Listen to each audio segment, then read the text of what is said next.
नमस्कार, स्वागत है आपका आवाज उत्तर प्रदेश में। मैं हूं प्रियंका आर्या। आइए नजर डालते हैं आज की प्रमुख खबरों पर। बीजेपी युवा मोर्चा के कार्यकर्ताओं ने परिवर्तन चौक से शहीद स्मारक तक तिरंगा यात्रा निकाली। यात्रा का नेतृत्व बीजेपी युवा मोर्चा महानगर अध्यक्ष मानवेंद्र सिंह ने किया। महानगर अध्यक्ष मानवेंद्र प्रताप सिंह ने बताया कि आज़ादी के 75 वर्ष पूरे होने पर अमृत महोत्सव कार्यक्रम के तहत तिरंगा यात्रा निकाली गई।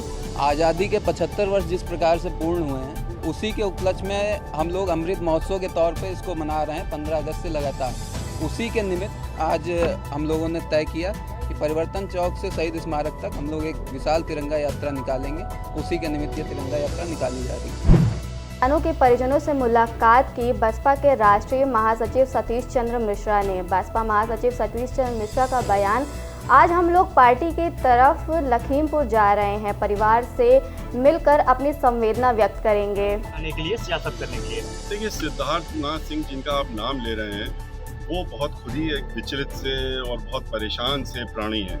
और आप देखते हैं कि वो उनको आप जब भी देखेंगे, उनसे आप कोई चीज़ वक्तव्य लेने जाएंगे तो वो उसमें जो आप जिस चीज़ के बारे में पूछेंगे उसके बारे में ना बता करके वो दाएं बाएं इधर उधर, कहीं पर्यटक, कहीं इसकी, वहाँ पर लोगों की मृत्यु हो गई, कुचल के वो कह रहे हैं पर्यटक में जा रहे हैं, पर्यटन में जा रहे हैं। तो सिद्धार्थनाथ सिंह जी से तो आप उनसे ये अनुरोध अपनी तरफ से भी कर लीजिए, हम लोगों की तरफ करिए कि वो पर्यटन के तौर पे ना जाएं, वो जा करके वहाँ संवेदना के लिए चले जाएं। सपा के प्रवक्ता अनुराग भदौरिया ने तंज कसा और यूपी सरकार को बधाई भी दे रहे। उन्होंने कहा, योगी जी आपको बधाई। अब लखीमपुर कांड का आरोपी आशीष मिश्रा नेपाल जा चुका है, यहाँ 4 दिन प्रेस कॉन्फ्रेंस की, झूठ बोला। उसके साथ यूपी के गृह राज्य मंत्री भी झूठ बोलते रहे और कुछ भी नहीं किया गया। ये दिखाता है कि उत्तर प्रदेश में जंगल राज चल रहा है। उत्तर प्रदेश की योगी सरकार को बहुत बहुत बधाई। मैं तो कहूंगा तालियों के साथ योगी जी आपको बहुत बहुत बधाई। लखीमपुर का आरोपी आशीष मिश्रा वो नेपाल निकल चुका है, यहाँ 4 दिन तक प्रेस कॉन्फ्रेंस करता रहा, झूठ बोलता रहा कि हम उसका काफिले में नहीं थे। अब तो खबर आई है कि आशीष मिश्रा उस काफिले में था आरोपी, और वो यहाँ प्रेस कॉन्फ्रेंस करके झूठ बोलता रहा और देश के गृह राज्य मंत्री भी उसके साथ झूठ बोलते रहे।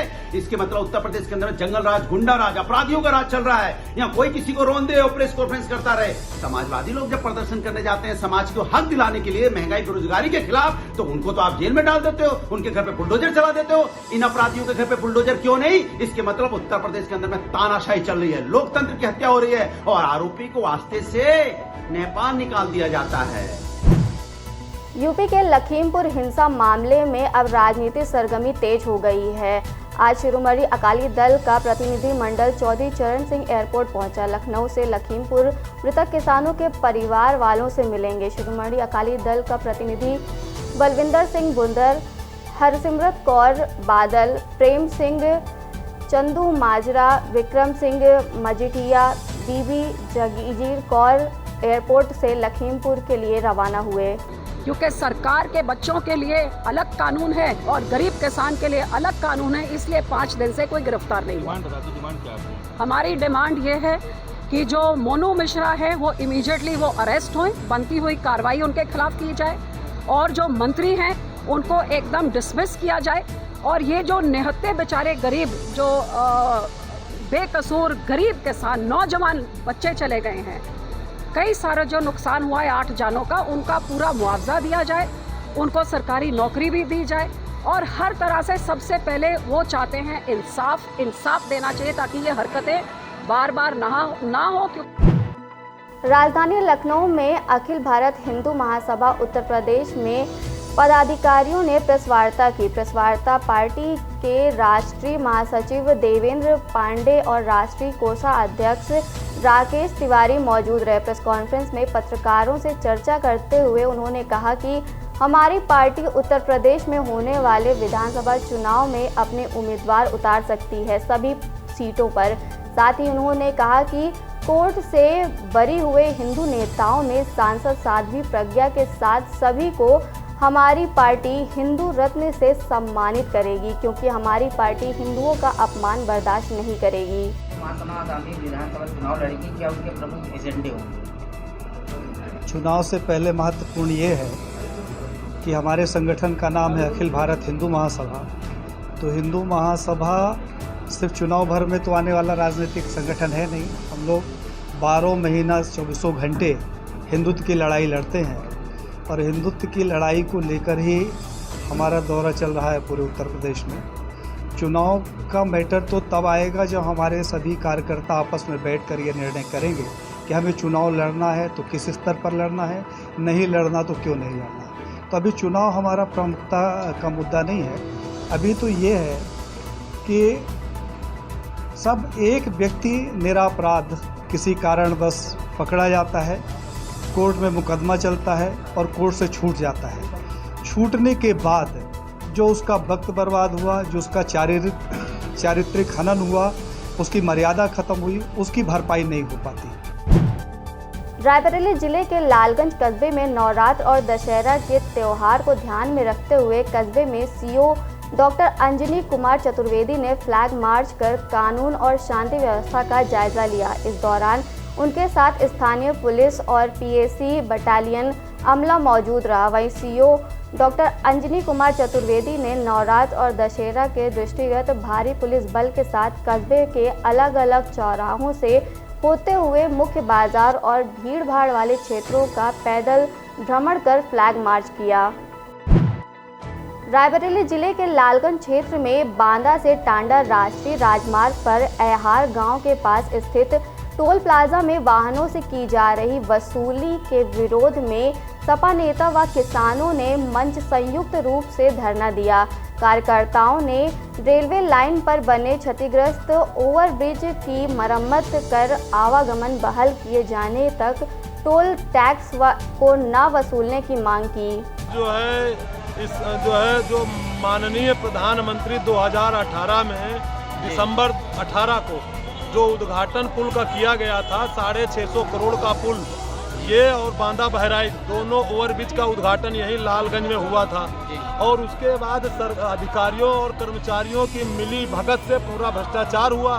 2 महीने में ही 6.5 करोड़ रुपया भ्रष्टाचार में समाप्त हो गए। हम उस भ्रष्टाचार की जांच कराना चाहते हैं। दोषी अधिकारियों पर कार्रवाई हो, जेल भेजा जाए और जो टोल की अवैध वसूली हो रही है, जो गुंडागर्दी जो टोल वाले कर रहे हैं, उससे मुक्ति के लिए समाज के जितने भी हमारे यहाँ लालगंज और जितने भी हमारे जनपद के वासी हैं, उनको राहत दिलाने के लिए आज जो है किसान मंच और समाजवादी पार्टी का संयुक्त अनशन चल रहा है। जब तक टोल बंद नहीं होगा और जेल नहीं भेजे जाएंगे कार्रवाई, तब तक हम लोग का अनशन जारी रहेगा। अखिल भारतीय आयुर्विज्ञान संस्थान एम्स के विस्तार के लिए किसानों की जमीन के बैनामे का काम 65% पूरा हो गया है। क्रेता के रूप में एडीएम प्रशासन अमित कुमार अब तक 137 किसानों की ज़मीन का बैनामा करवा चुके हैं। तकरीबन 48 बीघा की ज़मीन का बैनामा पूरा होने के साथ ही किसानों को 27 करोड़ के भुगतान की प्रक्रिया शुरू कर दी गई है। एम्स के विस्तार के लिए भूमि अधिग्रहण चल रहा है। अब तक कितनी रजिस्ट्रियाँ हो चुकी हैं और कितना होना है? देखिए, अब तक 3 दिनों के अंदर लगभग 13 रजिस्ट्रियाँ हो चुकी हैं और 46 बीघे की, जिसमें 55% टारगेट हमने कंप्लीट कर लिया है। 80 बीघे का टारगेट है, जो भी हम इस हफ्ते में कंप्लीट कर लेंगे। तो समथिंग कितने रजिस्ट्रियाँ होनी हैं और कितनी ज़मीन? रजिस्ट्रियाँ तो 13 हो चुकी हैं, अभी लगभग 15 रजिस्ट्रियाँ और बाकी पड़ी हुई हैं। स्वास्थ्य महकमे की खुली पोल। सीएमओ डॉक्टर वीरेंद्र सिंह के सामने खुली स्वास्थ्य महकमे की पोल।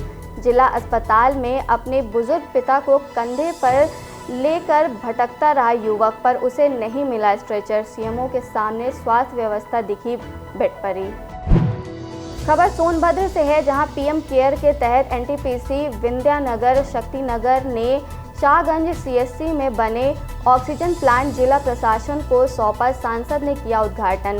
पीएम केयर फंड के तहत सोनभद्र के शक्तिनगर थाना क्षेत्र में स्थित एनटीपीसी विंध्यानगर में सोनभद्र के शाहगंज सामुदायिक स्वास्थ्य केंद्र में बने ऑक्सीजन प्लांट का शुभारंभ किया गया। कितना लाभ मिलेगा लोगों को, सारे लोगों को कितना लाभदायक होगा?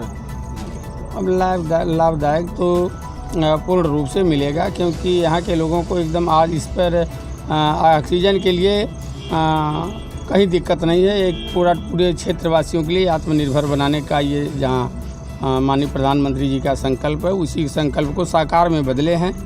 और यहाँ जो स्थापित हुआ है ऑक्सीजन प्लांट, वो पूरे क्षेत्र और क्षेत्रवासियों के काम में आएगा। अमिताभ वाजपेयी सपा विधायक ने कहा, गोरखपुर में हुई कानपुर के व्यापारी मनीष गुप्ता की हत्या के बाद एक तरफ अखिलेश यादव ने मनीष के परिजनों को 20 लाख की आर्थिक मदद देने की घोषणा की, जिसके बाद योगी सरकार ने भी मनीष की पत्नी को 40 लाख रुपए की चेक विधायक सुरेंद्र मैथानी के हाथों भेजी। लेकिन मदद करने के बाद भाजपा सरकार ने आर्थिक मदद करने की अपनी होर्डिंग लगाकर खुद अपनी फजीहत करवा डाली। होर्डिंग में किसी तरह की कोई शोक संवेदना वाले नेताओं की तस्वीर नहीं, बल्कि सबके हंसते हुए चेहरों वाली फोटो लगी। मनीष ने राजनीति करनी भाजपा, जो भी 40 लाख दिया गया उसकी होर्डिंग लगाई गई, कितना सही है? अब ये तो बेशर्मी मैंने पहली बार देखी कि किसी की हत्या सरकारी तंत्र के द्वारा हो। सरकार 10 लाख की मदद कर रही थी, जब विपक्ष ने 20 लाख की मदद करी है तब सरकार ने 40 लाख की मदद करी, और उसकी बधाई की होर्डिंग लगी हो। इतनी बेशरम सरकार हम लोग नहीं देखी। सरकारी तंत्र के द्वारा हत्या, सरकार ने यदि मानवता में मदद कर दी किसी की तो उसकी होर्डिंग लगा के उसका प्रचार प्रसार और श्रेय लेने की होड़, ये बेशर्मी की इंतहा है और हम लोग इसकी घोर निंदा करते हैं। सिद्धार्थनगर जिले के मंदिरों में भी शारदीय नवरात्र में भक्तों की भारी भीड़ देखने को मिल रही।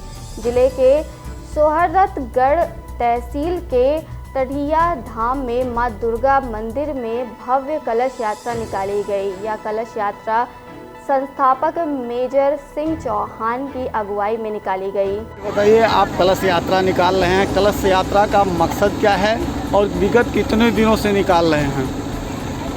जय माता दी। कलश यात्रा विगत हमारा कार्यक्रम 8 सालों से चल रहा है। ये 8वां कलश यात्रा है। 8 साल से ये कार्यक्रम हम लोग कर रहे हैं। माँ की बहुत बड़ी कृपा है, माँ शेरा वाली की, जो हम लोग बहुत सौभाग्यशाली हैं हम लोग की माता रानी की कृपा से ये कार्यक्रम हम हर वर्ष होता आ रहा है। सदर विधायक सरिता भदौरिया ने केंद्रीय सड़क परिवहन मंत्री नितिन गडकरी से मिलकर खुदी क्षेत्र में उत्तर प्रदेश और मध्य प्रदेश की सीमा पर बने क्षतिग्रस्त चंबल पुल की जगह नए पुल के निर्माण के लिए मांग पत्र सौंपा। केंद्रीय सड़क परिवहन मंत्री ने सदर विधायक की मांग को स्वीकृत करते हुए जल्द निर्माण शुरू करवाने का आश्वासन दिया। नेशनल हाईवे पर दवाई लेकर आ रहे देवर भाभी का ट्रक से हुआ भीषण एक्सीडेंट। ट्रक से हुए एक्सीडेंट में महिला की हुई मौके पर दर्दनाक मौत, देवर को आई चोटें। ट्रक चालक द्वारा ट्रक को भगाने की कोशिश की गई, लेकिन स्थानीय नागरिकों के वहां आ जाने के कारण ट्रक चालक फंस गया। पर्यावरण को स्वच्छ रखने के लिए पर्यावरण संस्था द्वारा समय समय पर जागरूकता अभियान चलाया जाता है। इसी क्रम में संस्था द्वारा बिना वाहन के पैदल चलने का आयोजन किया गया। इसमें SSP doctor Brijesh Kumar Singh, CO city दरवेश कुमार, यातायात प्रभारी राजकुमार शर्मा और पुलिस के कई अधिकारी मौजूद रहे। पैदल चल रहे हैं, क्या संदेश देने की कोशिश कर रहे हैं? देखिए, मुख्य रूप से जो प्रदूषण इतना है उसको देखते हुए 2015 में छात्रों के द्वारा ये तय किया गया कि पर्यावरण संसद के रूप में ये छात्र संसद बनेगी, जिसमें सभी अधिकारी एक दिन के लिए वाहन का प्रयोग न करके पैदल चलें, जिससे कि जो हमारा पर्यावरण है वो सुरक्षित रहे और हम अच्छे खुले वातावरण में सांस ले सकें। वरिष्ठ पुलिस अधीक्षक इटावा डॉक्टर ब्रिजेश कुमार सिंह द्वारा reserve police line parade ground पर की गई परेड के दौरान रिजर्व पुलिस लाइन स्थित परेड ग्राउंड पर परेड की सलामी ली गई। सलामी ग्रहण करने के उपरांत वरिष्ठ पुलिस अधीक्षक महोदय द्वारा पुलिस बल को दौड़ कराई गई एवं पुलिस लाइन इटावा में प्रशिक्षण प्राप्त कर रही महिला रिक्रूट आरक्षियों की टोली बार परेड ड्रिल का निरीक्षण करते हुए ड्रिल के संबंध में आवश्यक जानकारी दी गई। लखीमपुर कांड में एक्शन मोड में है पुलिस। मामले में पुलिस ने 2 आरोपी को किया गिरफ्तार। मंत्री के बेटे की गिरफ्तारी के लिए की जा रही है छापेमारी। गिरफ्तार आरोपियों से बहुत सी इंफॉर्मेशन मिली है। आरोपियों से और भी पूछताछ की जा रही है। जल्द ही ऑफिशियल कार्रवाई की जाएगी। 2 लोगों को हम लोगों ने पूछताछ के लिए बुलाया है और उनके बयानों पर 3 अन्य की गिरफ्तारी की गई है, लेकिन तीनों अकाउंट पर किए गए हैं। अपराधी कार्यों से हुआ है। इन 2 लोगों से पूछताछ अभी जारी है। ये बहुत सारी इंफॉर्मेशन हमें उपलब्ध करा रहे हैं और यथाशीघ्र इनके रूल को करते हुए आगे की। खबर बुलंदशहर से है, जहां एसडीएम सियाना संजय सिंह की अनोखी विदाई देखने को मिली। दूल्हे की घोड़ा बग्गी में सवार करके की गई एसडीएम की विदाई। व्यापारी संगठन डीजे, डांस और ढोल बजाकर किया गया एसडीएम सियाना सिंह को विदा। आज की खबरों में बस इतना ही। हम आपसे फिर मिलेंगे अगले बुलेटिन में। तब तक मुझे और मेरी टीम को दीजिए इजाजत। नमस्कार।